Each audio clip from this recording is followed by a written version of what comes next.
देखेंगे क्लास 9 प्रश्नावली 2.4 का पहला क्वेश्चन कह रहा है बताइए कि निम्नलिखित बहुपदों में से किस बहुपद का एक गुणनखंड x प्लस 1 है। गुणनखंड का मतलब कि जब आप इससे इसमें भाग करें तो 0 हो जाए, यानी कि इस मान को आप ऐसे भी कह सकते हैं x plus 1 equal to 0, x equal to 0 minus 1, यानी x इक्वल टू माइनस 1। इस माइनस 1 को जब आप इसमें रखेंगे तो इसका मान शून्य हो जाना चाहिए। अगर शून्य हो जाता है तो कहेंगे कि x प्लस 1 इसका गुणनखंड है, और 0 नहीं होगा, कुछ भी बच जाएगा तो कहेंगे गुणनखंड नहीं है। तो लाइए हल करते हैं। -1 का क्यूब प्लस -1 का स्क्वायर प्लस -1 प्लस 1, ये होगा माइनस का 1 और ये हो जाएगा प्लस का 1, क्योंकि क्यू करेंगे तो माइनस में आएगा, स्क्वायर करेंगे प्लस में आएगा। ये होगा -1, ये होगा प्लस, तो इससे ये कट जाए और इससे ये कट गया। इस तरह से इसका आंसर हो गया 0। जब ये 0 हो गया तो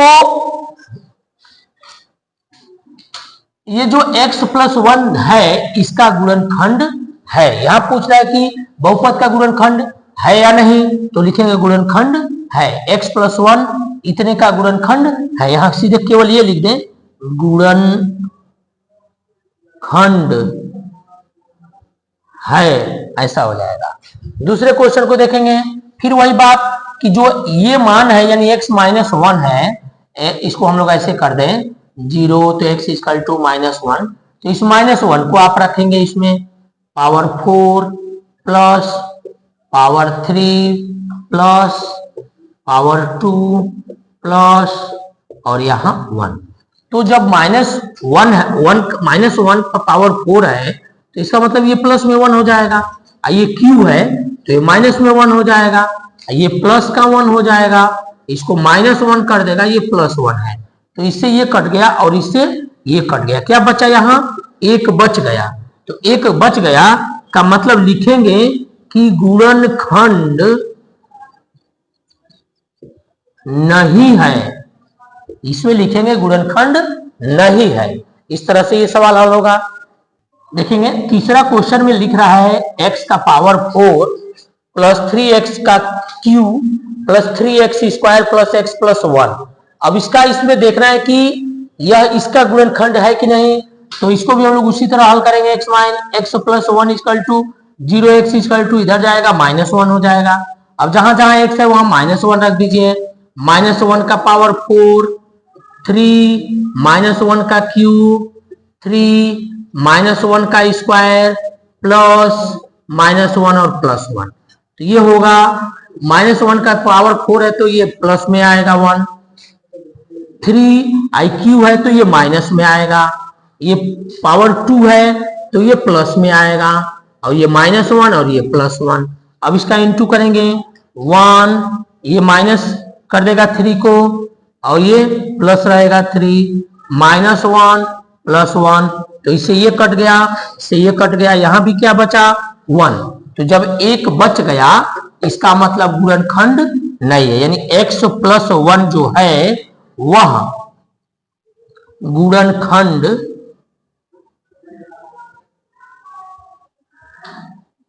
नहीं है। अगला देखेंगे 4 नंबर, उसमें भी हम लोग वैसे ही हल करेंगे। x प्लस 1 इक्वल टू 0, तो x इक्वल टू -1, जहां भी सवाल है वहां -1 रखेंगे। -1 का क्यूब -1 का स्क्वायर। यहां ध्यान दीजिएगा, ये सवाल यहां थोड़ा सा कठिन होगा इसको हल करने में, तो आप इसको समझ लें। 1 का क्यूब करेंगे माइनस में रहेगा, 1 का स्क्वायर करेंगे प्लस में आएगा। यहां ब्रैकेट के पहले माइनस है, यानी ब्रैकेट खुलेगा तो माइनस हो जाएगा, लेकिन -1 से इंटू करना है तो फिर वह माइनस प्लस में हो जाएगा, यानी कि 2 प्लस रूट का 2 और यहाँ रूट का 2, इस तरह से हो जाएगा। और यहाँ ये ब्रैकेट खुलेगा, -1 +2, ये दोनों जुड़ जाएंगे तो √2 हो जाएगा। ये दोनों एक साथ जुड़ेंगे तो -2 होगा, ये +2 है, 2√2 है, तो इससे ये कट गया। यहाँ क्या बचा? तो यहाँ बचा 2√2। जब 0 नहीं आए, कुछ भी बच जाए, तो लिखेंगे कि गुणनखंड नहीं है, यानी कि जो x + 1 है इसका गुणनखंड नहीं है। लिख देंगे गुणनखंड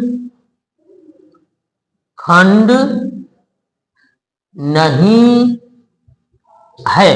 तो इस तरह से ये पहले सवाल का हम लोग चारों हल कर दिए, इस तरह से इसको हल करना है।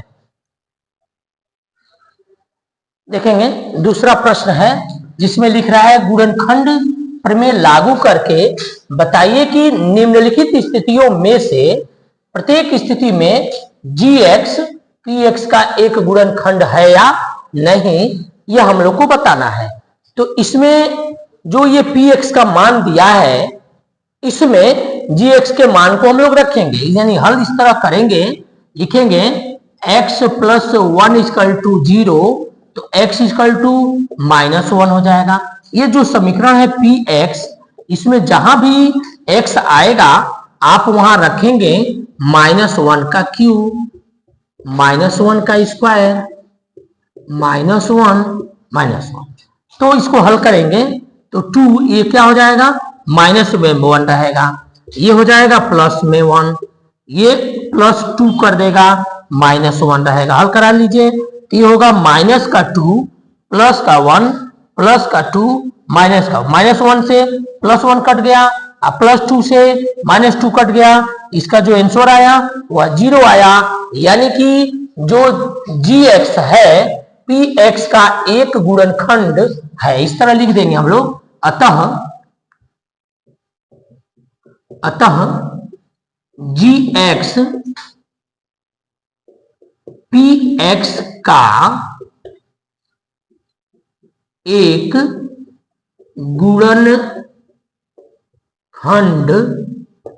है। इस तरह से इस सवाल का पहले का हल होगा। दूसरे सवाल में px का मान दिया है x³ + 3x² + 3x + 1 और gx का मान दिया है x + 2।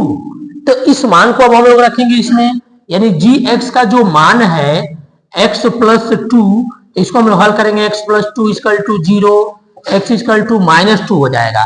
यही -2 हम लोग इसमें ले चलेंगे रखने, -2 का क्यूब, -2 का स्क्वायर, -2 और +1। तो -2 का जब क्यूब करेंगे 2 दूनी 4 दूनी के, ये -8 हो जाएगा, 3 है, ये 2 दूनी के 4 हो जाएगा, ये -6 कर देगा, +1। अब हल कर लीजिए 8, ये 4 3 ये हो जाएगा 12 -6 + 1, तो 8 5 13, 13 और 1 14 हो जाएगा, 8 और 6 -14 हो जाएगा, ये 12 और 1 13 हो जाएगा। 14 में से 13 को घटाएंगे तो -1 आएगा। जब 1 बच गया तो इसका मतलब कि आप जान जाइए कि जो gx है px का गुणनखंड नहीं है। आप लिखेंगे अतः gx px का गुणनखंड नहीं है, ऐसा हो जाएगा इस दूसरे सवाल का हल।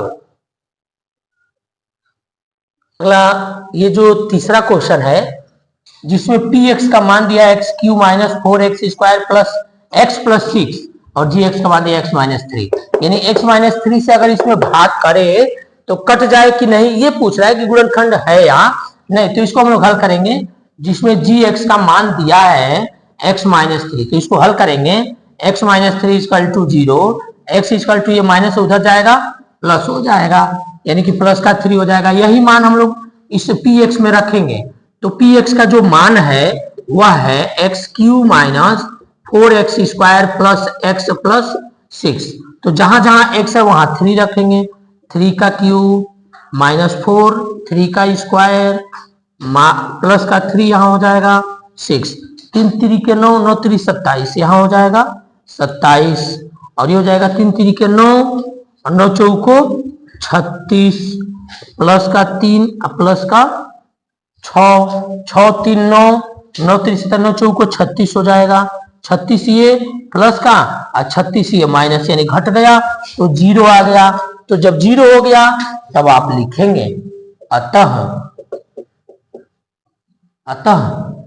जी एक्स पी एक्स का एक